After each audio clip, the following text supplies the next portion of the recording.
Hello, this is Alternate Perspective, a show that shines a light on all things alternative or community-driven by providing a platform for different perspectives. I am your host, Susanna Vat, and today we have Tania Israel, a returning guest, who's going to talk about dialogue across political lines. Hello. Hello. Nice to have you back. It's wonderful to be back. All right, so we are going to talk about your workshop and the activism work you do. So tell us, what is this workshop that you do? So I've developed a workshop called Beyond the Bubble about how to engage in dialogue across political lines. It started in January of 2017. I was teaching a course on social justice and counseling psychology at UCSB.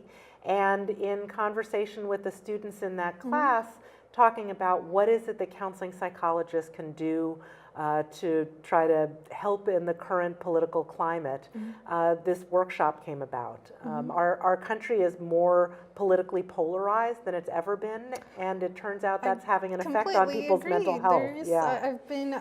I don't know how many times I've already said it, but to different people, but I think there is such extremism going on that no one's even getting the other person to listen. So that's why I love that you have this workshop going on, which please continue telling us more about. Yeah, well, and what you're talking about listening is part of the crux of this, because trying to have dialogue, what a lot of people want to do is just speak, and they want to be heard, but they don't necessarily, they're not necessarily doing the listening piece. And so this workshop is really a skills-based workshop, so it's not a structure in which people are having the dialogue, it's really a preparation to have dialogue. Okay. So what entails in the workshop? What skills do you teach, or the structure of it exactly? What do you do? Sure. Well, I start out asking people what's motivating them to want to come to a workshop like this. And this workshop I've done about a half a dozen times around Santa Barbara County so far, and over 100 people have participated in it. And so it's, I'm finding that people have several different reasons that they want to learn more about having dialogue across political lines. Some people have family members or friends who they're on a different side of politics with, and they want to be able to maintain that relationship. Like, I love my aunt, but I can't figure out how to have a conversation with her now, you know? So things like that. There's also some people who have sort of an imaginary person who's on the other side of things, and they think, I can't understand why somebody would think that or why somebody would vote that way. And so it's not necessarily somebody they know, but it's kind of this idea of someone. And people have different reasons why they might want to have those conversations. Sometimes they really want to understand.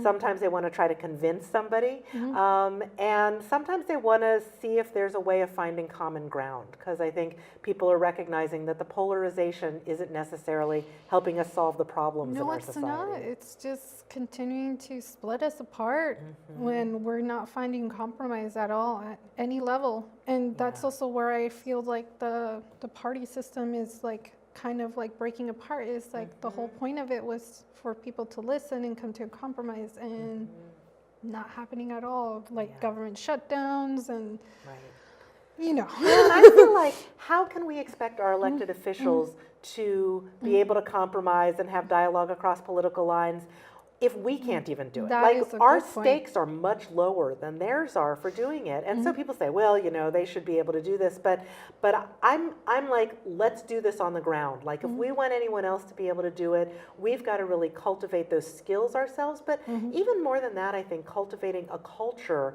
where there's a value placed on having dialogue across political lines and understanding where somebody else is coming from on a really deep level. Like, sometimes people want to understand just to the point where they can be like, gotcha, like there is a logical inconsistency that you have. They like, it's a very surface level of like trying to understand so that they can argue against.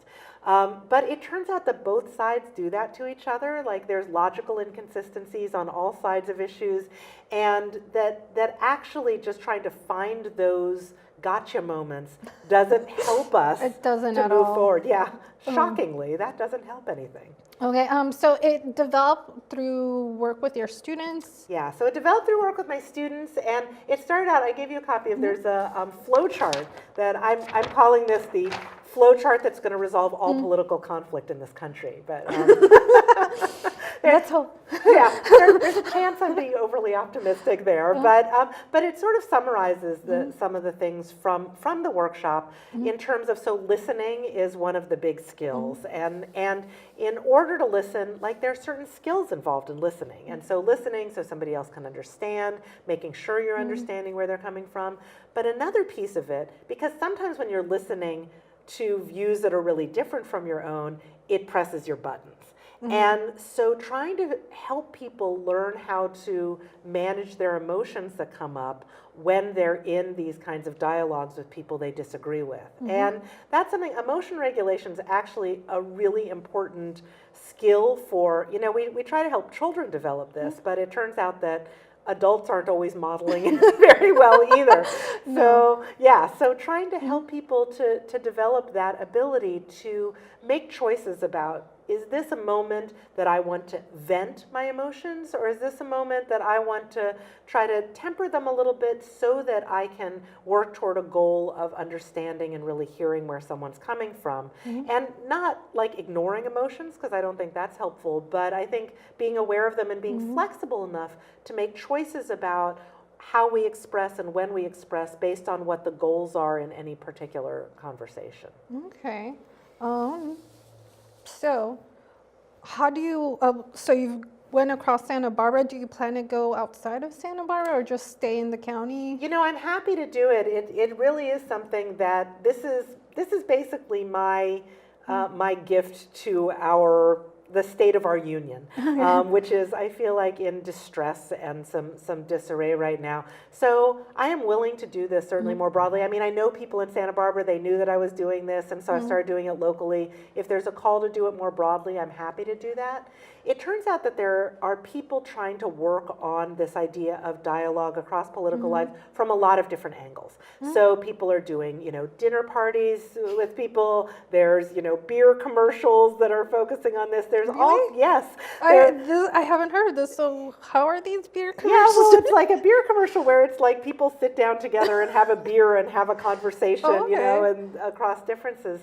And so there's something I feel like in the current zeitgeist that's trying to bring about some of this dialogue across political lines. So I feel like what I'm doing is a way of doing it. It's not the way of doing it, but I feel like right now we all have to bring whatever we have to the table to try to resolve the problems in our country and in the world. And this is what I have to bring. I'm a psychologist, so I know about listening. I know about emotion regulation. There's a big chunk in here also about perspective taking, because that's also something very important. It turns out that usually we are arguing from our own perspective, which then just embeds us deeper in our own perspective, right? Well, it's true. Because you're trying to be secure in your perspective, you're gonna always dig your hole deeper in that perspective. Exactly. So we just get deeper and firmer and more opposed to somebody else. But actually being able to understand somebody else's perspective by sort of taking on that perspective can be really useful in terms of, first of all, really getting where they're coming from, but also no matter what your goals are, if you're trying to understand somebody further, if you're trying to find common ground, even if you're trying to persuade them, you're going to want to really get where they're coming from. And it can make our own thinking broader and deeper and more flexible if we can actually do that mentally to try to take someone else's perspective on it. That's true. What ideally would you like people eventually, after they get the skills, to do with it, or would you like them to, start creating things that help cultivate this diversity, or just take it home, this is mine?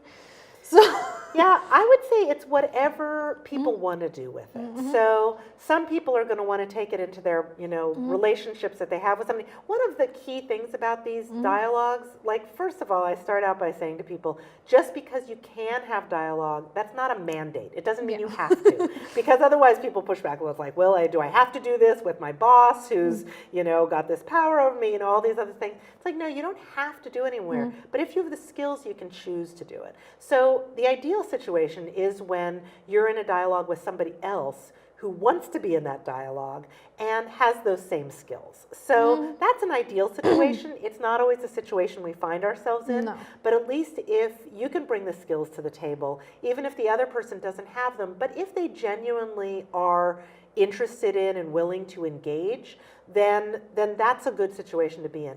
I don't think that it's necessarily useful to try to have dialogue across political lines if the other person is interested only in venting and, arguing and the gotcha kind of stuff. I don't necessarily think that helps to move us forward, and I don't know that that's a good use of people's energy. But I think where people want to try to use this in their personal relationships that they have and they can negotiate this, or where people find opportunities that come up.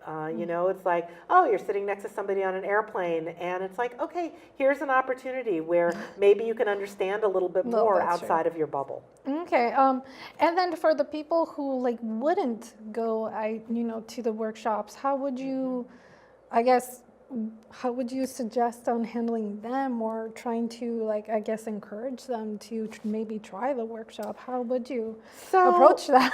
So I'm not about recruiting people to this cause. I feel like there are enough people who would actually like to have dialogue across political lines that if we actually could help all of those people to have the tools and to create the kinds of forums where people could do that dialogue, that would be huge. That would be plenty.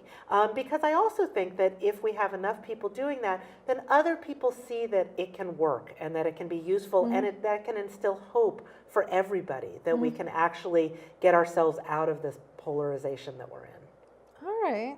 And if people do want to find the workshop, how would they get a hold of you or it? So I have a website, TaniaIsrael.com, and there's a part in there, actually, you can find the flow chart on that site, as well as a lot of resources that can be helpful to learn more about listening and perspective taking. And there's also a piece in here about moral foundations theory, because it turns out that everybody has morals, but just people on the left and the right have different priorities in terms of their morals. And so it can be really useful in terms of understanding someone else's perspective to get that maybe they're prioritizing fairness over adhering to community standards, and maybe that there's different kinds of things, and people on the left and right have different perspectives that they come from. Although there's also research that shows we overestimate the distance between ourselves and somebody who's if we're conservative, somebody who's liberal, if we're liberal, somebody who's conservative. We think there's more distance in terms of our views and our opinions than there really is. So I think it's important that we understand our differences, and it's also important that we understand that there may not be as much distance between us as we sort of imagine. That's true. Yeah. I know I definitely learned that this week, being up, working in the club that I'm working, being literally a polar opposite to someone. But I think the guy's terrific, regardless that, we are very drastically different. I love hearing his perspective on different things. And sometimes I do agree with him. So it's, it's a good thing that you're cultivating that out there. So who would you encourage to come to these workshops in the end, or would you encourage schools to do it maybe? Could be schools. I do think that adults need to be role modeling this, and for kids also, because I do feel like actually we probably do more of teaching kids this than we do teaching adults this. And so I think it's nice if there's an existing group. I've sometimes gone to groups where there's a meeting that they have regularly. I think it would be great for congregations, actually, for religious groups, because often there are people who might have different perspectives, but also people are kind of coming to those groups as part of a community, and sometimes people can really draw on their spiritual or religious beliefs and practices to keep their hearts and minds open to other people. So I think that can be kind of an ideal situation. I've done this for people in particular political parties. I've wow.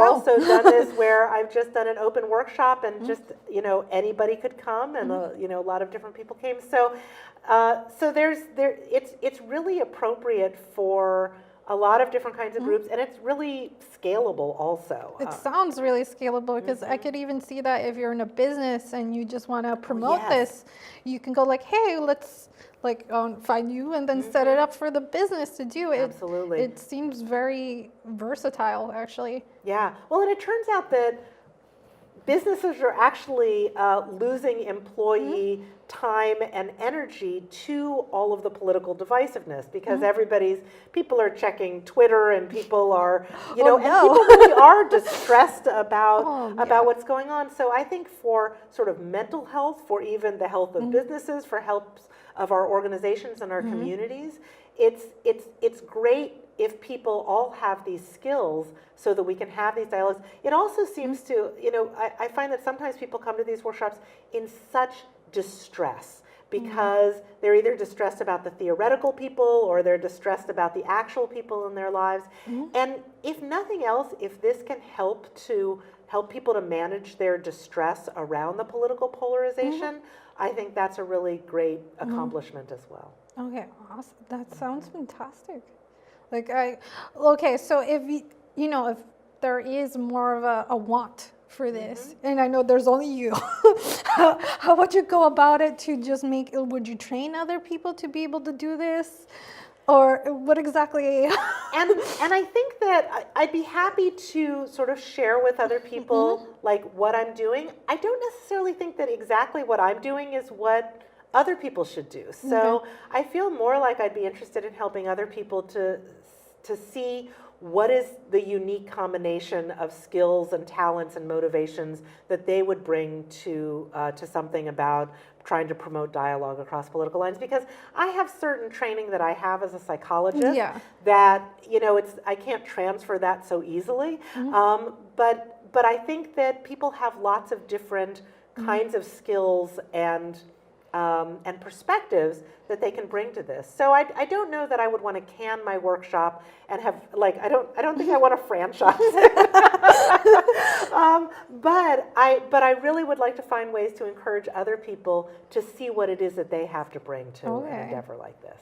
That's good, because I think it's phenomenal, because this is the first I heard of something so diverse and so easy to actually do. You don't have to do 6 months of training or a year to do this. It's come to my workshop. It's 2 hours. It's a 2-hour workshop, and I could do it for 20 people. I could do it for 200 people. I mean, wow. I really set it up so that it could, for maximum flexibility. Because, people said, oh, well, is this the kind of thing where you're going to bring together people on the left and the right to have dialogue? And of course, when you do something like that, you have to get the balance right. You've got to do all these things, and people don't necessarily have the skills. So I thought, let me just start with the skills building. And I think from there, if people want to create those kinds of opportunities and forums to do that, that's great. But this is a really important foundation, no matter what people want to do with it. Okay. Well, I'm very glad that we talked about it, and I'm definitely going to tell people about it. We are going to transition to actually your entertainment, which is personal stories. Yeah, so this is something, speaking of stories, which is a group in Santa Barbara that often does readings of short fiction, has started doing something called personal stories, where people can submit true stories from their lives, and then they get selected, and there's an audition and all of these things. But I'm going to be performing a story about myself in a couple of weeks there, and I appreciate you offering me the opportunity to do it here as well. Oh, totally. So we are going to actually transition to you doing that performance.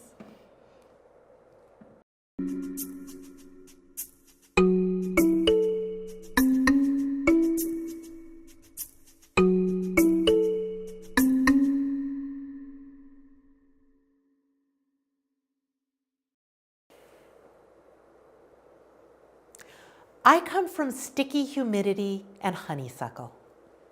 from piles of fallen leaves and sledding down steep streets. I come from catching fireflies in jars on summer evenings, from salamander-filled creeks, red clay earth, and windy roads through cow-filled pastures. I come from faculty kids playing capture the flag at department picnics. I come from reverence for a university that didn't admit women until it had to. I come from high school girls sneaking into fraternity parties.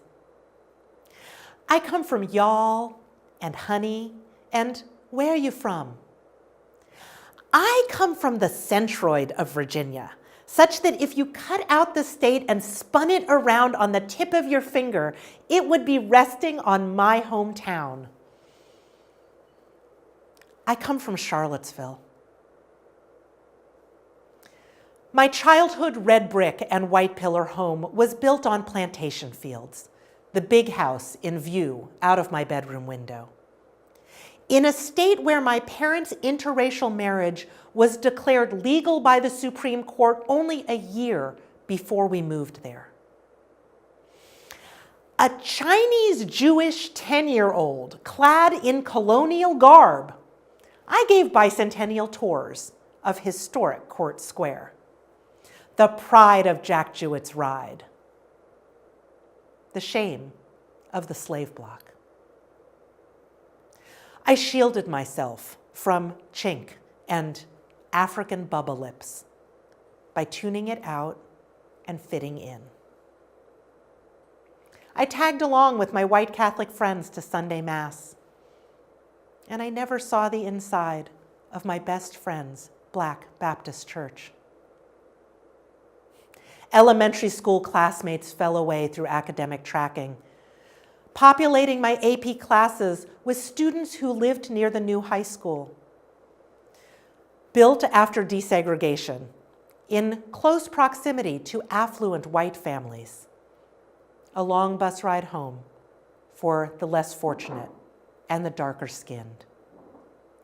Where in 1984, a high school newspaper article about 17 years after desegregation revealed typically unspoken racism, fanned the embers of frustration and exclusion, drew Black students out of their classrooms to gather in the cafeteria, provoked early school closure, racist spray paint, rumors of weapons, mobilization of administrators and student leaders. I was one who promoted peace in extended homeroom sessions. There was the day when those of us whose parents let us go to school felt outnumbered by button-wearing community members lining the halls. There was no violence, and together we fell back into relieved silence. Oh, Charlottesville. I learned to drive stick shift on your hilly streets. I learned to hike in the Blue Ridge Mountains. I learned to swim in the public pool in the Black part of town. I learned to read and to play flute and to dance and to drink and to kiss within your city limits. I became an outspoken bisexual feminist, activist, and academic, a Californian. You became a haven for DC fleeing yuppies who renovated tattered homes and installed central air. You replaced my first employer, Mr. Donut, with fresh Korean cuisine. You transmuted ham biscuits into tapas. You incubated the Dave Matthews Band. You reopened the long dormant Paramount Theater and hosted Yo-Yo Ma. You welcomed President Barack Obama, who spoke on your tree-lined pedestrian mall. You became so progressive. You thought things had changed. And now, Your name is invoked at podiums and pulpits, shorthand for Confederate monuments, and armed white supremacists bearing tiki torches, for sacred Jewish scrolls snuck out of the synagogue for protection, for lives on the line and one lost because they couldn't let the Nazis' chants fill your streets unanswered, keeping company with Selma and Skokie and Ferguson. You hold complex meaning for those of us who know you, and are a tragic Instagram for those who don't. My heart didn't used to feel heavy when I said it. I come from Charlottesville.